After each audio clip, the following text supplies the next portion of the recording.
Baiklah, perkenalkan nama saya Fitriana Sinurat, NIM L1A1200041 dari kelas BR002 dari Prodi Kehutanan Fakultas Pertanian Universitas Jambi. Baiklah, pada video kali ini saya akan membuat video tentang mata kuliah pengolahan hutan lestari dengan dosen pengampu Dr. Forest Bambang Irawan SP, MSc, IPU. Selanjutnya yaitu tema yang akan saya bahas pada video kali ini yaitu Indonesian Forestry Certification Corporation atau IFCC.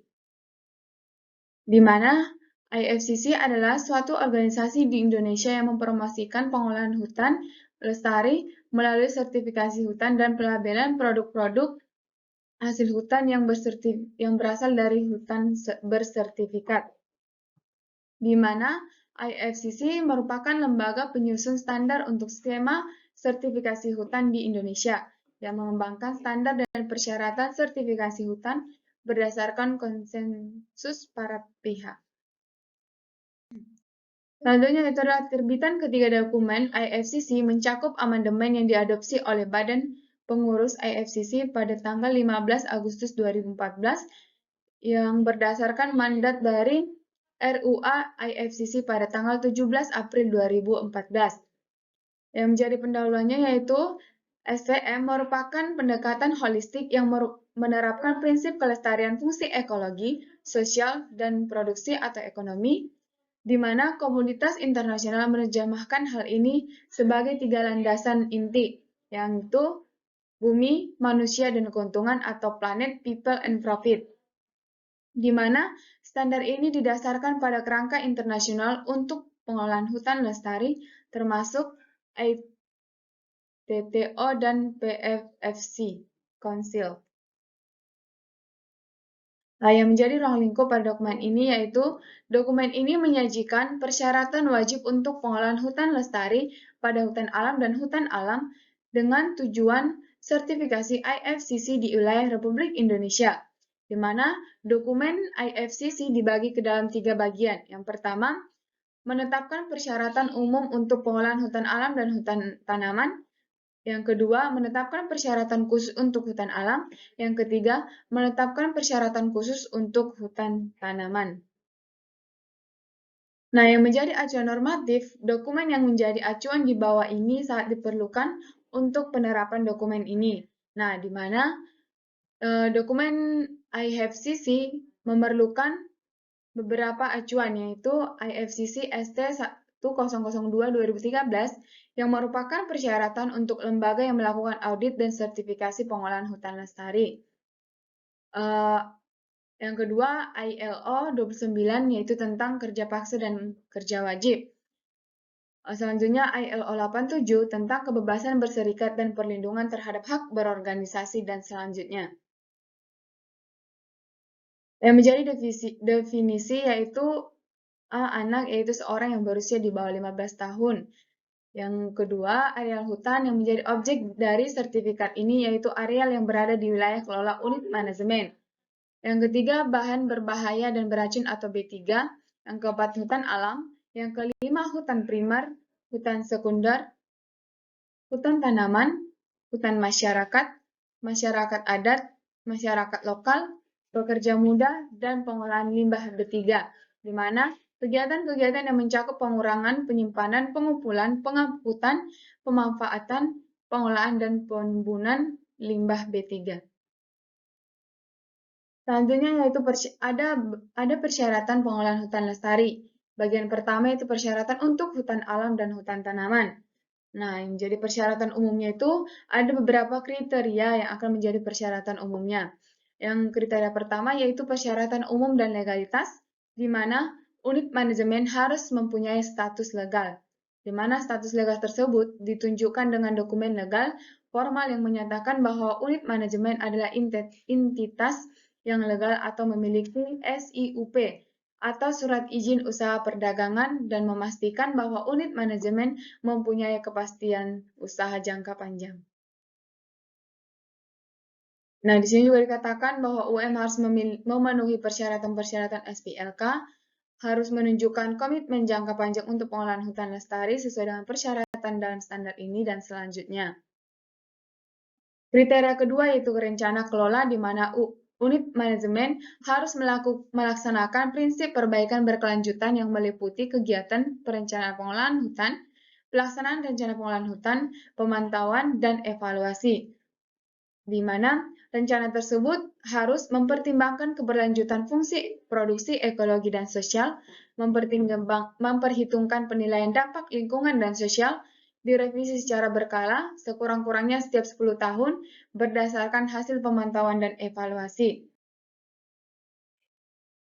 Selanjutnya yaitu adalah kriteria ketiga yaitu monitoring dan evaluasi, di mana unit manajemen harus secara berkala melakukan monitoring dan evaluasi yang sesuai dengan ukuran dan intensitas pengolahan hutan berdasarkan prosedur terdokumentasi, di mana monitoring dan evaluasi harus mencakup stok dan tingkat pertumbuhan hutan, regenerasi hutan, semua hasil hutan kayu dan non-kayu. Selanjutnya yaitu ada bagian kedua yaitu dari aspek produksi, kriteria keempat manajemen kehutanan, yaitu UM harus mengatur dan menjaga areal hutan sesuai dengan fungsinya dan memastikan kepastian usaha jangka panjang, di mana UM juga harus melakukan inventarisasi hutan secara berkala untuk memperoleh data mengenai kondisi sebenarnya sumber daya hutan di areal unit manajemen. Selanjutnya kriteria kelima yaitu kelestarian hasil hutan, di mana unit manajemen harus memastikan bahwa tingkat pemanenan produk hutan tidak akan melampaui tingkat produksi yang lestari, di mana UM juga harus memantau dan mencatat pertumbuhan tegakan hutan melalui pengukuran berkala petak sampel permanen. Bagian ketiga itu aspek ekologi. Kriteria keenam, pengolahan fungsi ekosistem dan hidrologis hutan, di mana unit manajemen harus melakukan identifikasi kegiatan-kegiatan pengolahan hutan yang berdampak penting dan melakukan penilaian dampak lingkungan yang menganalisis dampak-dampak potensial di mana terhadap lingkungan, di mana UM juga harus menetapkan dan melaksanakan prosedur terdokumentasi atau Redaset Impact Login atau RIL untuk meminimalkan dampak-dampak negatif dari pemanenan. Selanjutnya, kriteria ketujuh yaitu pengolahan keanekaragaman hayati, di mana UM harus mengidentifikasi melalui inventarisasi dan pemetaan tentang distribusi flora dan fauna yang dilindungi, endemik, dan langka, di mana UM harus memelihara dan memperbaiki habitat flora dan fauna yang dilindungi, endemik, langka, dan spesies yang telah terancam punah atau hampir punah. Selanjutnya kriteria ke-8 yaitu perlindungan hutan, di mana unit manajemen harus mengidentifikasi dan memantau gangguan, memperhitungkan kejadian gangguan alam yang merupakan ancaman bagi kesehatan dan vitalitas sumber daya hutan, di mana UM harus menerapkan program pengelolaan hama terpadu yang jika memungkinkan menetapkan bahan biologis ramah lingkungan dan metode non-kimia atas pengendalian hama. Bagian keempat yaitu dari aspek sosial. Kriteria ke-9, hak pemanfaatan atas sumber daya hutan oleh masyarakat, di mana unit manajemen harus mengidentifikasi, menghargai, dan juga mengakui, beserta menghormati sistem penguasaan.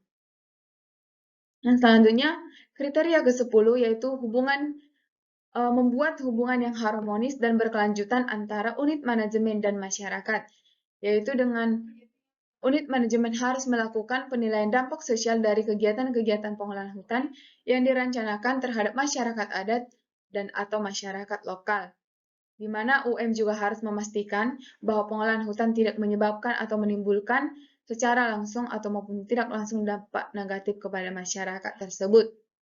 Kriteria ke-11 yaitu pemenuhan hak-hak pekerja, di mana unit manajemen itu melaksanakan kebijakan dan prosedur yang menjamin pemenuhan hak-hak pekerja, di mana UM atau unit manajemen tidak boleh melibatkan diri atau mendukung penggunaan pekerja wajib sebagaimana ditetapkan dalam Konvensi ILO 29. Selanjutnya itu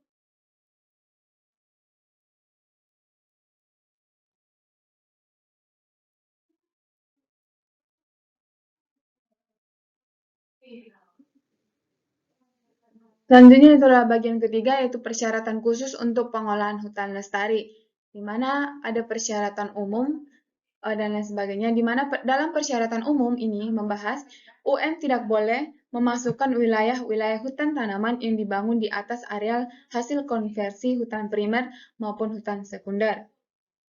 Yang kedua, aspek produksi, yaitu UM harus menetapkan sistem ketelusuran yang akan memungkinkan ideologi semua produk kayu yang ditebang pada semua tahap pengangkutan tersebut dalam kawasan hutan. Yang selanjutnya dari aspek ekologi, yaitu UM harus menata areal kerjanya dan mengidentifikasi, memetakan, memberi tanda di lapangan, serta melindungi areal yang telah dialokasikan, yaitu areal yang ditetapkan untuk tujuan konversi, perlindungan, keanekaragaman hayati, dan perlindungan spesial langka yang telah dilindungi, di mana areal yang memiliki fungsi perlindungan air dan tanah, areal dengan keanekaragaman hayati yang khas, dan juga area yang memiliki keanekaragaman struktur baik horizontal maupun vertikal, memastikan terjadinya proses-proses alami. Selanjutnya ada dua lampiran dalam dokumen IFCC, yaitu lampiran pertama tentang konvensi internasional yang diratifikasi oleh Indonesia, yaitu Konvensi Stockholm tentang bahan pencemar organik yang persisten 2001, di mana diratifikasi pada tahun 2019. Maaf ralat, yang diratifikasi pada tahun 2009. Dan juga International Tropical Timber Agreement 2006, dan juga Protokol Kyoto mengenai Konvensi Kerangka Kerja PBB tentang Perubahan Iklim tahun 1998, dan di mana diratifikasi pada tahun 2004.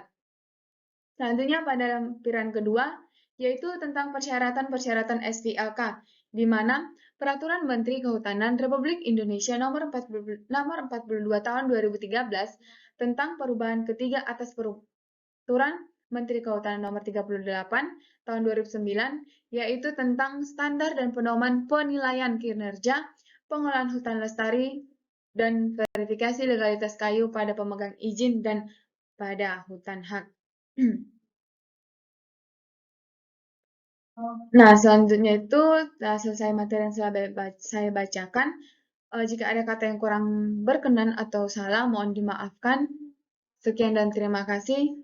Salam rimba.